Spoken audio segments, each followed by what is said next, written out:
The first thing that you'll see when you're entering the Nouvel Espace is the impressive L-shaped system formed by the two central screens with 12-inch diagonal and cluster display in front of the driver with another 12.3-inch diagonal.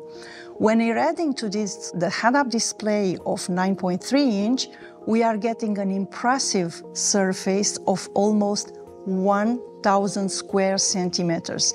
That is simply put the size of 3 tablets all together. We allied with the best, and our engineers here in Renault integrated all that for a perfect, easy-to-use handling experience for our customers.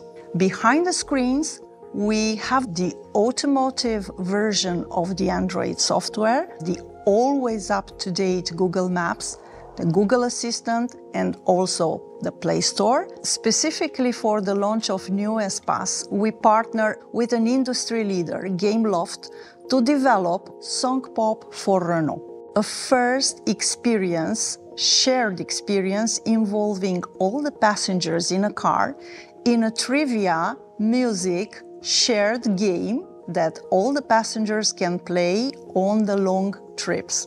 We are the first to bring Waze on board of our vehicles. We are offering access to the Vivaldi browser, Sybil, radio player, Amazon Web Music,